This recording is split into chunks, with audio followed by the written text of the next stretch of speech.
After facing several defeats in Ukraine, Russia now appears to be gaining territory, and the Pentagon has announced a major move to help Ukraine defend itself. NTD's Jason Perry has the story.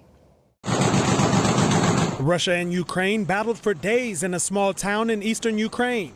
And after 4 days of fighting, Russian forces appear to have taken over the salt mining town of Solder. That's according to Britain's defense ministry. We cover for our boys who are out there in the trenches now. Ukrainian troops have found a way to use an anti-aircraft gun that was produced in the 1950s to hit land targets. If they creep in very actively, then we kill them in great numbers. If they're not too active, then we don't fire intensely at their positions, but we fire at their bases instead.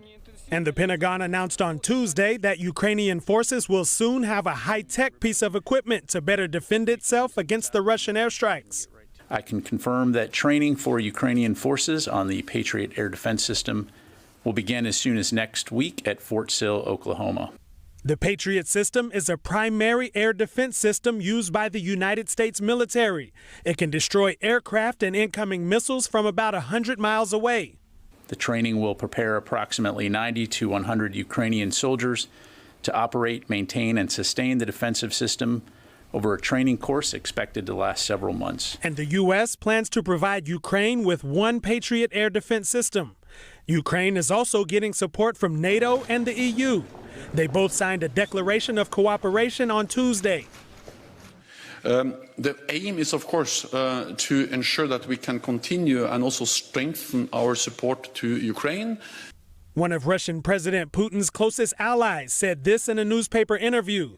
The events in Ukraine are not a clash between Moscow and Kyiv. This is a military confrontation between Russia and NATO, and above all, the United States and Britain. He went on to say that the West wants to erase Russia from the political map of the world.